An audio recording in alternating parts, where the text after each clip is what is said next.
Have you ever found yourself lost in a network of mysterious hallways that seem to go on forever in a mysterious and identical maze? Well, that's my typical weekend because I'm helping to dig a network of mysterious hallways, rooms, and tunnels that look like an infinite maze. It's called Sandland. And recently folks have been asking in my video comments, did we accidentally build the Backrooms, or a liminal space, which is a space sort of in between a transit way, a space where you are going somewhere and not necessarily reaching a destination, like airport hallways or the staff-only areas of the mall, or utility spaces, back rooms, maintenance tunnels, things like that. And here at Sandland, we have a lot of those things. If you're brand new to my videos and have no idea what I'm talking about, then welcome to the Save It for Parts channel, when I'm not downloading military data from government satellites or fixing up computers that I found in the dumpster. I'm digging holes under Wisconsin. So whenever I do a video about the DIY tunnel network known as Sandland, people inevitably have some of the same questions. First off, is it going to collapse? Well, it's made of Jordan sandstone. It's a sandstone bedrock, so it is not actually sand, it is actually a solid rock.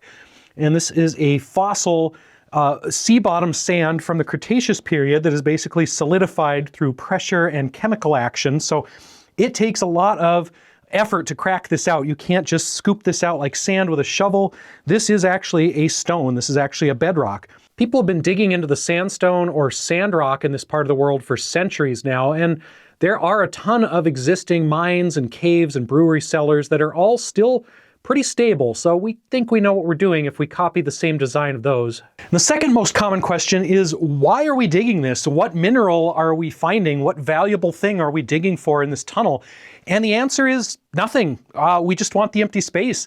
All of the material that we remove from these tunnels is disposed of. All of the material is waste rock, and the product of this mine is the empty space. And that is completely backwards from most mines, where the empty space is just a byproduct of finding gold or silver or iron or something else. But no, there's nothing valuable here. And the only valuable thing to me and to the other Sandland volunteers who dig these tunnels is the tunnels. That is what we're going for. We like tunnels. I grew up exploring gold mines in Alaska.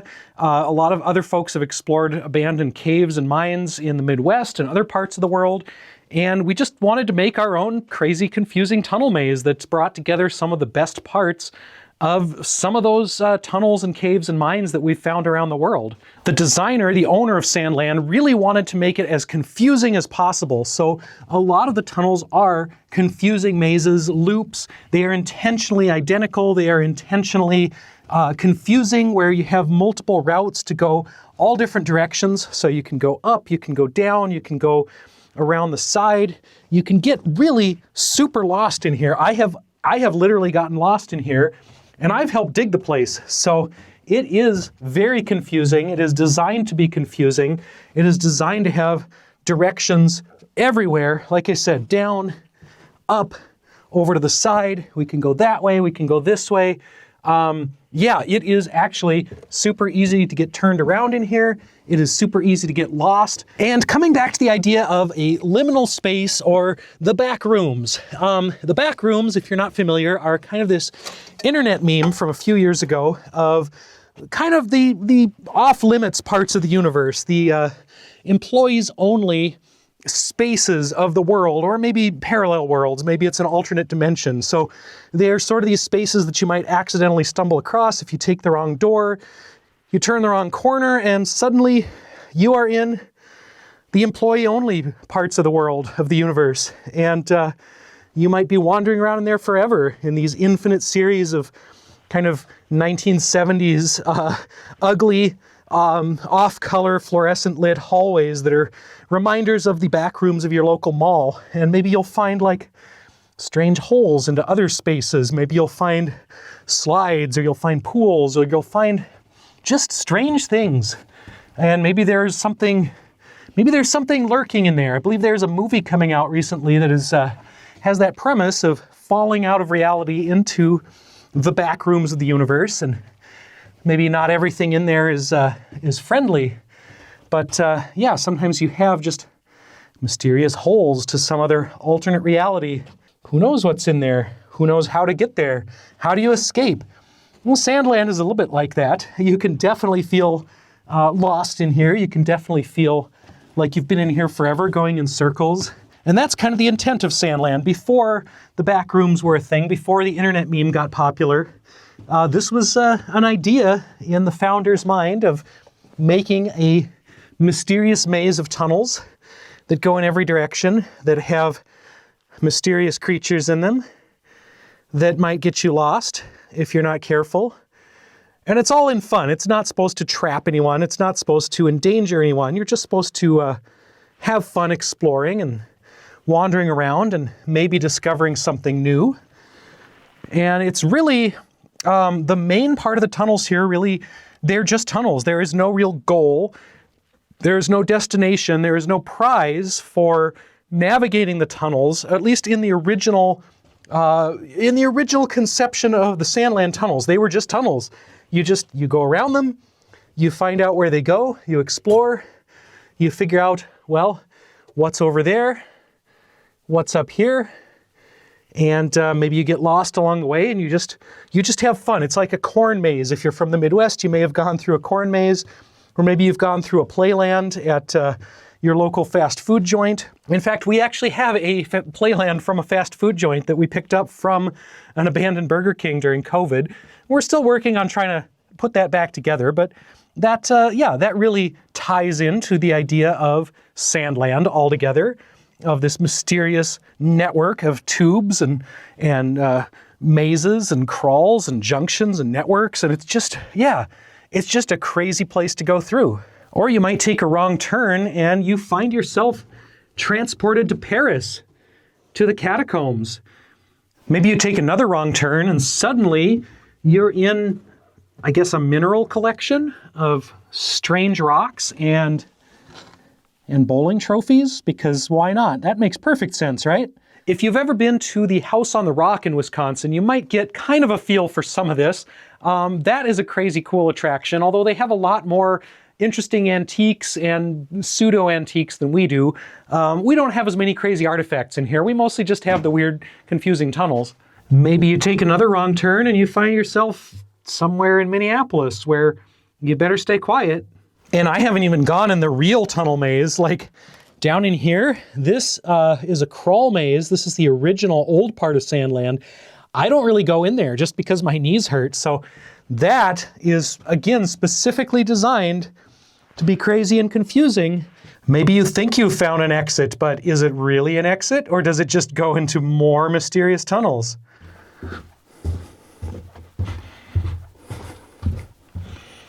And not all the tunnels or routes are immediately visible either. There might be hidden places that you have to really, really look closely for.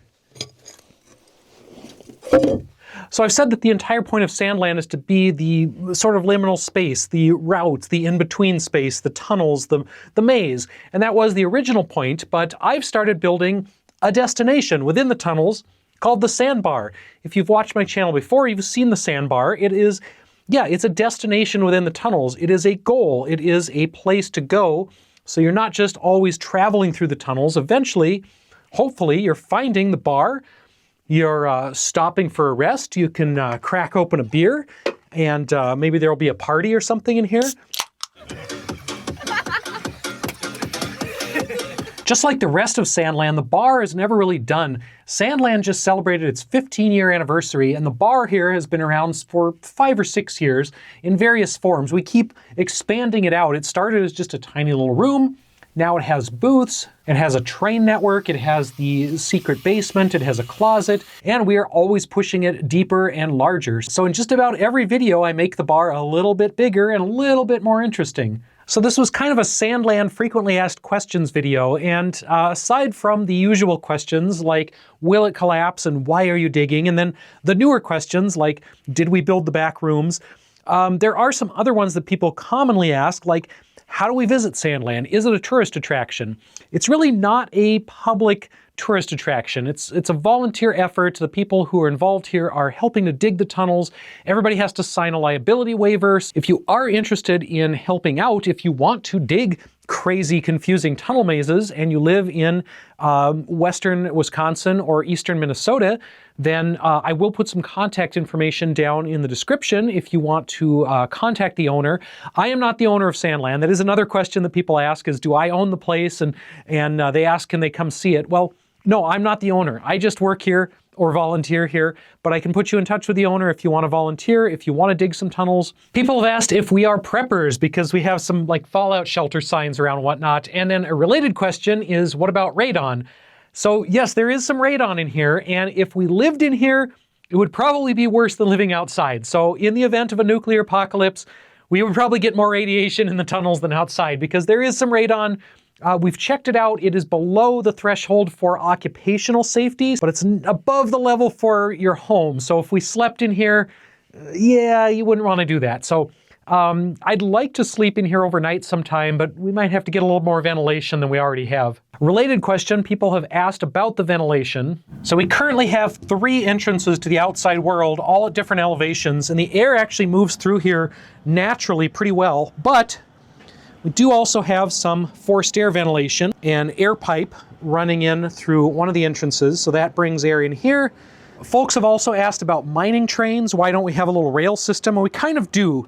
We have these little plastic carts on wheels, and we have this wooden rail system that comes up and is hauled by a cable out to that entrance. But we're actually not currently using this because it's not as efficient because it's going uphill.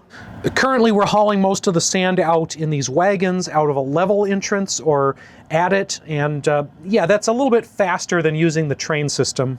By the way, the sandstone itself is silica-based, so there is a danger of silicosis when we're actually digging. And that's why I and all the other volunteers wear respirators when we are actively digging. I've talked about the humidity level in several videos, and people often ask, well, why don't you run a dehumidifier? Why don't you dry out the tunnels so that they're not 100% humidity year-round, so that everything isn't dripping wet all the time like it is up here? Sandstone actually likes to stay humid. So Jordan sandstone, like we have here, and St. Peter sandstone, which you find in Minnesota, likes to be wet, and that helps keep it stable. If you dry it out too much, it actually starts to crumble. And that has been a problem in some caves in Minnesota. There's a story from the 1980s. Some kids in St. Paul actually called up the St. Paul Police Department and said, we would like to go have a picnic in a cave, and we want to have a bonfire. And in the 80s, the St. Paul Police Department said, yeah, that sounds great, go ahead. They absolutely will not do this today. If you want to go in a cave in St. Paul now, the police will actually, they will come after you, so don't do that. But back in the 80s, that was cool. So these kids went to a cave in Battle Creek Park in St. Paul. They started a campfire in the entrance to the cave, dried out the ceiling. The ceiling came down and collapsed on them. So we do not want to dry this out too much. We do not want to remove the humidity because it actually does help with the stability. It does help with the structural strength of the sandstone. The ceiling is supposed to be identical. People have asked about this ceiling. This is not so much for support as it is to just keep things looking the same. There is one spot in here with a crack in the ceiling, and if we didn't have the tin, you could use that as a reference point. You could see the crack and you could say, well, okay, that's where I am. I'm at the 7th offshoot. So did we accidentally build the Backrooms underground in Wisconsin? Well, maybe, maybe not. I like to think that I'm building a destination here while a lot of the rest of Sandland is the journey, is the route, is the liminal space, the hallways, the in-between space between the outside world, the real world, and the strange underground universe. But here at the Sandbar, you know what? We got a place for you to just hang out, crack open a beer, and relax. So, well, I think that might just about cover most of the common questions we get about Sandland. If you have other questions that I did not cover, please let me know down in the comments. If you want to see the entire progress of the Sandbar here, as well as the evolution of the Sandland tunnels, I have an entire playlist on that called Sandland, so check out my Sandland playlist. And then if you want to see me explore other caves and tunnels around the area and around the US, I do have a playlist on that as well. If you want to see the future nonsense here at Sandland and the future expansion of the sandbar, the tunnels, and all of our surface world things, then consider subscribing to the channel. We do have stuff up on the surface, even though this video has been mostly underground or fully underground. We have a monorail, we have a geodesic radar dome, we have a zip line, we have other stuff on the surface. It's not just the tunnels, although the tunnels are the main attraction. So again, check out my other Sandland videos for that stuff. And finally, thank you to everyone out there for watching, and we'll see you next time.